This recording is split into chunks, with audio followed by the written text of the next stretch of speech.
শিক্ষার্থীরা, তোমরা যারা এই মুহূর্তে এই ভিডিওটি দেখার জন্য ক্লিক করেছো, তোমাদের সবাইকে স্বাগতম জানাচ্ছি আমাদের আজকের ভিডিও লেকচারে। তোমরা নিশ্চয়ই দেখতে পাচ্ছ যে আমাদের আজকের ভিডিও লেকচার হচ্ছে অন্যরকম বিভব শক্তি। আমাদের সবার কাছেই মনে হয় যে বিভব শক্তি তো খুবই সাধারণ একটি জিনিস, W=mg, অতি সাধারণ একটা ফর্মুলা, অনিন্দ কিছু নয়। কিন্তু এই সাধারণ বিভব শক্তি টপিকটার মাঝেও যে অসাধারণ অসামান্য সৌন্দর্য ফিজিক্স লুকিয়ে রেখেছে, আজকে পুরোটা ক্লাস জুড়ে আমরা সেই সৌন্দর্যটা উদ্ঘাটন করার চেষ্টা করব। তাহলে চলো আর কথা না বাড়িয়ে আমরা সামনে অ্যাপ্রোচ করা শুরু করি। আমি খুব ভালো করেই জানি যে তোমরা বিভব শক্তি নিয়ে অনেক ভালো কিছু জানো, তারপরেও জাস্ট তোমাদের রিমাইন্ডের জন্য আমি একটু বলে দিচ্ছি। ধরো এটা হচ্ছে গিয়ে ভূমি, কোন একটা বস্তুকে যদি তুমি m ভরের কোন একটা বস্তুকে যদি তুমি h উচ্চতায় তুলে ফেলো, তাহলে তার বিভব শক্তি হবে W=mgh। এখানে m হচ্ছে বস্তুটার ভর, g হচ্ছে অভিকর্ষজ ত্বরণ, দ্যাট ইজ 9.8 ms−2, এবং h হচ্ছে তুমি তাকে কতটুকু উচ্চতায় তুলেছো। তাহলে আমরা এখন একটা অঙ্ক সলভ করার চেষ্টা করব। আমাদের ম্যাথে বলা হচ্ছে যে একটা বস্তু আছে, তার ভর হচ্ছে 5 কেজি, তাকে তুমি 1000 কিলোমিটার উপরে তুলেছো এবং এতে করে কৃতকাজ কত হচ্ছে। এই অঙ্কটা খুবই সহজ, আমরা সবাই জানি W=mgh। তাহলে m এর মান হচ্ছে 5, g হচ্ছে 9.8, h হচ্ছে 1000 কিলোমিটার, এটাকে মিটারে নিয়ে যেতে হবে 10⁻³ এই ক্ষেত্রে যে অ্যান্সারটা আসে জুলে, সেটাই হচ্ছে আমাদের অ্যান্সার। এটা তোমাদের কাছে মনে হতে পারে, কিন্তু মজার বিষয় হচ্ছে এই অঙ্কটা কমপ্লিটলি ভুল। কেন ভুল? এখানে সবথেকে কালপ্রিট যে প্যারামিটার সেটা হচ্ছে গিয়ে জি। এই জি এর কারণেই সমস্যা হচ্ছে। আমরা একটু ভালো করে বোঝার চেষ্টা করব। খেয়াল করো, এখানে হাইট হচ্ছে 1000 কিলোমিটার। তোমরা কি জানো মাউন্ট এভারেস্টের হাইট কত? সেটা হচ্ছে 8.8 কিলোমিটার, রাফলি 8.8 কিলোমিটার। তাহলে 8.8 দিয়ে যদি আমি 1000-কে ভাগ করি, মোটামুটি অ্যান্সার যেটা আসে সেটা হচ্ছে 113। দ্যাট মিনস তোমরা যদি এভাবে একটা মাউন্ট এভারেস্ট রাখো, তার উপরে আরেকটা মাউন্ট এভারেস্ট রাখো, তার উপরে আরেকটা, এভাবে যদি তোমরা 113টা মাউন্ট এভারেস্ট একটার উপর আরেকটা সাজাও, তাহলে যে হাইট হয় সেটার নামই হচ্ছে গিয়ে 1000 কিলোমিটার। Can you imagine? আমরা ভূপৃষ্ঠ থেকেই মাউন্ট এভারেস্টের চূড়াটা দেখতে পারি না, কারণ মাউন্ট এভারেস্টের চূড়া মেঘে ঢাকা থাকে। আর সেই ক্ষেত্রে 1000টা মাউন্ট এভারেস্ট এত বিশাল উচ্চতা, আর সেখানে আমরা কিভাবে এক্সপেক্ট করতে পারি যে এত উচ্চতাতেও জি এর মান 9.8 হবে? এবং এখানে আমরা মূল ভুলটা করেছি। তাহলে তোমরা অনেকেই হয়তোবা ধরে ফেলতে পারছো যে এত উচ্চতায় 1000 কিলোমিটার উপরে জি এর যে ভ্যালু হবে সেটাই এখানে ইনপুট দিয়ে ম্যাথটা সলভ করে ফেলতে হবে। তাহলে চলো ভাই আমরা এখন ম্যাথটা আবার নতুন ভাবে শুরু করি। আমরা ফর্মুলা জানি W=m। এখন আমরা জি লিখবো না, এখন আমরা লিখবো GH। দ্যাট মিনস ওই 1000 কিলোমিটার উপরে জি এর ভ্যালুটা কত। m ইন্টু GH এর ফর্মুলা আমরা অনেকেই জানি, Gm/r+h whole squared into h। m এর ভ্যালুটা হচ্ছে কি 5 কেজি। Gm/r+h হোল স্কোয়ার, এটা তোমরা বাসাতে চেক করবে, এর ভ্যালু হচ্ছে 7.28 ms−2। আর আমাদের h হচ্ছে 1000 কিলোমিটার, সেটাকে আমরা মিটারে নিয়ে যাব। তাহলে যে অ্যান্সারটা আসবে সেটাই হচ্ছে আমাদের কাঙ্ক্ষিত উত্তর। তোমাদের অনেকের ভাবনা হতে পারে এটাও হয়তোবা সঠিক, কিন্তু দুঃখজনকভাবে এই অঙ্কটাও ভুল। এখন আমরা শুরুতে বোঝার চেষ্টা করব যে এই অঙ্কটা কেন ভুল, এবং তারপরে আমরা খোঁজার চেষ্টা করব যে এই অঙ্কের জন্য সঠিক উত্তরটা কোনটা। খেয়াল করো, এটা যদি ভূপৃষ্ঠ হয় তাহলে ভূপৃষ্ঠে জি এর মান 9.8। তার থেকে কিছু উপরে কোন একটা বিন্দু পাবো বা কোন একটা উচ্চতা আমরা পাবো যেখানে জি এর মান হবে 9.7। এভাবে উপরে যেতে যেতে একটা সময় আমরা জি এর মান পাবো 9, একটা সময় জি এর মান পাবো 8, একটা সময় এভাবে যেতে যেতে আমরা জি এর ভ্যালুটা পাবো 7.28 ms−2। তাহলে আমরা যে ভুলটা করেছি, আমরা পুরোটা উচ্চতার জন্য, পুরো 1000 কিলোমিটার উচ্চতার জন্য আমরা জি এর ভ্যালু ধরে নিয়েছি 7.28, কিন্তু আসলে কি এটা সঠিক? কোনো কোনো জায়গার জন্য জি এর মান 9.8, কোথাও 9, কোথাও 8, তারপরেও আমরা পুরোটা রাস্তার জন্য ধরে নিয়েছি জি এর মান 7.28, এবং এটাই আমাদের মূল ভুল ছিল। তাহলে আমরা এখান থেকে কিভাবে উত্তরণ করতে পারি? একটা আইডিয়া এরকম হতে পারে যে 9.8 যতটুকু আছে তার জন্য ডব্লিউ এর মান বের করলাম, 9.7 এর জন্য কতটুকু আছে সেটা বের করলাম, এভাবে সবগুলা কাজ বের করে আমরা যোগ করে দিলাম, যেটা হবে একটা আনস্মার্ট ওয়ে, এবং এই ক্ষেত্রে ক্যালকুলেশনে ইনএকিউরেসির পরিমাণ প্রচুর পরিমাণে বেশি থাকবে। এবং সায়েন্সের স্টুডেন্ট হিসাবে আমাদের মূল কাজটা হচ্ছে ইনএকিউরেসির পরিমাণ যতটা কমানো যায় এবং যতটা ভালোভাবে স্মার্ট ক্যালকুলেশন করা যায়। তাহলে এখন আমরা এই অঙ্কের জন্য সঠিক উত্তর কোনটা সেটা খোঁজার চেষ্টা করব, এবং আমাদের আজকের ক্লাসের মূল যে বিষয় সেটা এখন থেকেই শুরু হতে যাচ্ছে।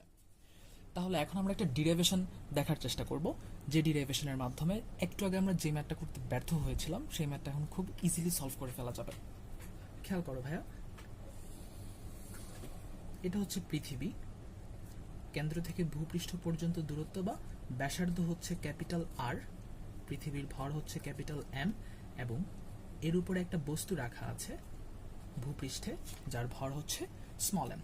তাহলে পৃথিবী এবং বস্তুটার মধ্যবর্তী যে আকর্ষণ বল সেটা হচ্ছে F prime equals G M M over R squared. আমি সামনে একটা মাইনাস চিহ্ন দিতে চাচ্ছি, তার কারণ হচ্ছে পৃথিবী তাকে যেদিকে আকর্ষণ করছে দূরত্ব ঠিক তার অপোজিট ডিরেকশনে, দ্যাট ইজ ওয়াই এখানে একটা মাইনাস চিহ্ন খুবই প্রয়োজন।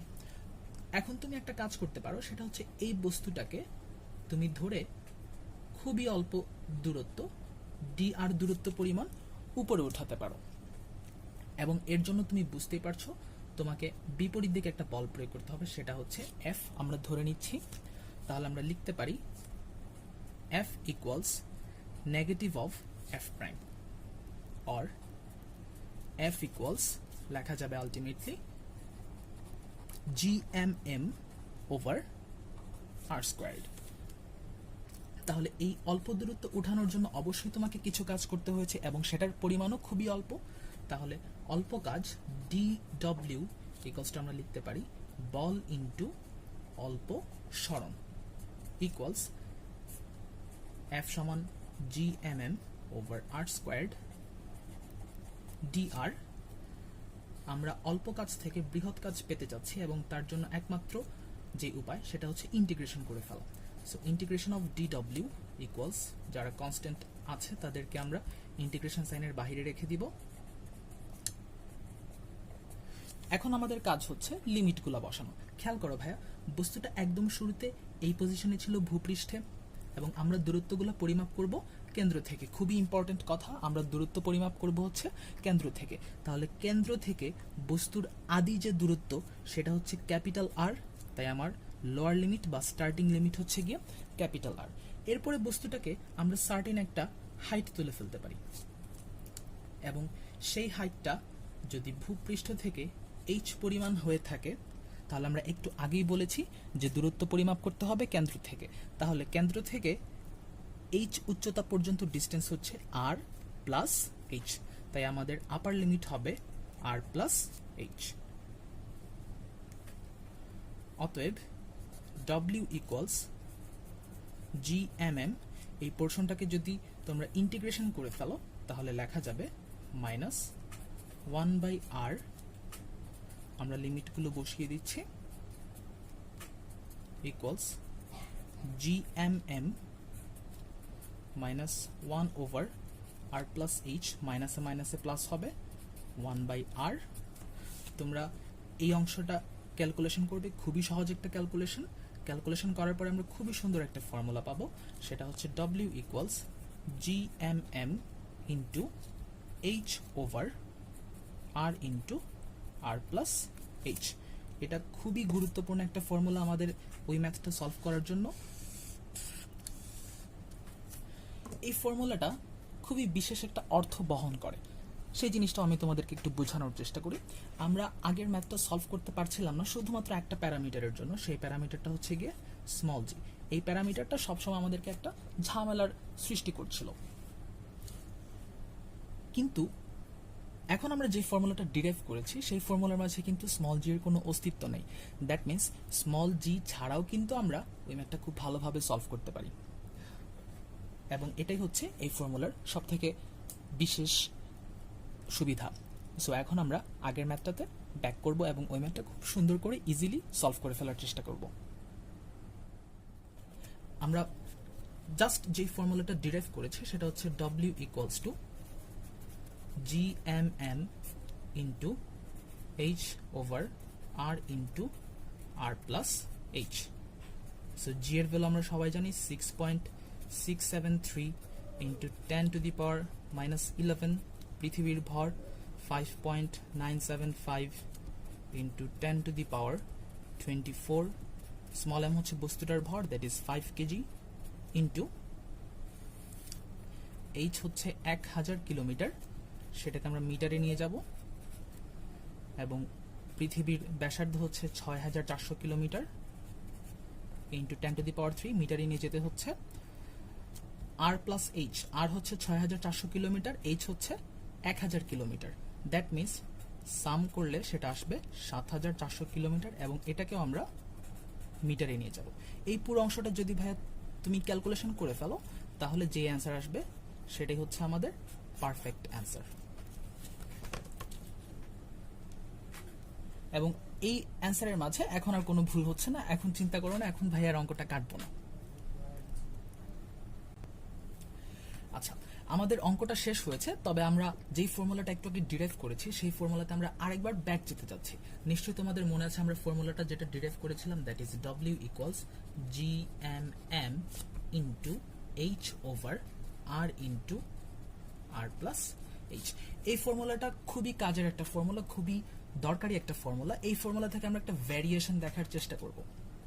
খেয়াল করো ভাইয়া, তুমি যদি একটা বস্তুকে খুবই কম উচ্চতাতে উঠাও যেখানে জি এর কোনো চেঞ্জ হচ্ছে না, দ্যাট মিনস যদি কন্ডিশনটা এরকম হয় যে আর এর ভ্যালুটা এইচ এর থেকে প্রচুর পরিমাণে বেশি হয়, সেই ক্ষেত্রে আমরা লিখতেই পারি যে R plus H almost equals to R. খুবই সামান্য পরিমাণে ইনএকিউরেসি আসবে, সেটা ডাজন্ট ম্যাটার। তাহলে এই ফর্মুলার ভেরিয়েশনটা কিভাবে করা যায়?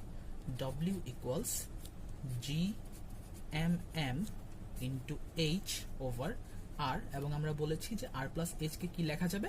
আর লেখা যাবে, ইন্টু আর। এটাকে এখন আমরা একটু সাজিয়ে লেখার চেষ্টা করব। m into GM over R squared into H, অতএব W ইকুয়ালস m। আমরা সবাই এই ফর্মুলাটা নিশ্চয়ই জানি যে G equals GM over R squared. So GM over আর স্কোয়ার্ডের জায়গাতে আমরা h বসাই ফেলতে পারি এবং স্মল এইচটা রেখে দিলাম। এই ফর্মুলা নিশ্চয়ই আমাদের সবার পরিচিত। তাহলে একদম শুরুর দিকে আমরা যে ফর্মুলাটা ডিরাইভ করেছিলাম, এই ফর্মুলার কতটা ইম্পর্টেন্ট সেটা এখন খুব ভালো করে বোঝা যাবে। খেয়াল করে দেখো, যেখানে MGH ফর্মুলা দিয়ে আমরা ম্যাথটা করতে পারিনি, সেখানে কিন্তু ওই ফর্মুলা দিয়ে আমরা ঠিকই ম্যাথটা ভালো করে সলভ করে ফেলতে পারছিলাম। এবং যেখানে এই ফর্মুলাটা সচল, সেখানেও কিন্তু এই ফর্মুলাটা সচল। আবার যেখানে এই ফর্মুলাটা অকেজো হয়ে যাচ্ছে, সেখানেও এই ফর্মুলাটা কাজ করতে পারছে। এবং এটাই হচ্ছে সব থেকে প্রয়োজনীয় বোঝার জিনিস। তুমি কোন একটা জায়গাতে দেখা যাচ্ছে যে খুব বেশি পরিমাণে উচ্চতা দিয়ে দিচ্ছে, যেখানে এই ফর্মুলা দিয়ে তুমি ম্যাথ করতে পারছো না, তখন তুমি খুব দ্রুত ওই ফর্মুলাতে সুইচ করে ফেলতে পারো। তবে যদি কখনো এমন হয় যে উচ্চতা খুবই কম, সেক্ষেত্রে হচ্ছে তুমি W ইকুয়ালস MGH ফর্মুলা দিয়ে ম্যাথটা সলভ করতে পারছো। সো আমি আশা রাখবো তোমরা সবাই এই ফর্মুলার প্রতি খুব ভালোভাবে নজর দিবে, এবং আমি আশা করি যে তোমাদের একাডেমিক এবং প্যারালালি তোমাদের অ্যাডমিশনেও এই ফর্মুলাটা তোমাদের খুব ভালো করে হেল্প করবে। তোমরা যারা এতক্ষণ কষ্ট করে এই ভিডিওটি দেখেছো, তোমাদের সবাইকে অসংখ্য ধন্যবাদ। তোমরা সবাই ভালো থাকো, সুস্থ থাকো।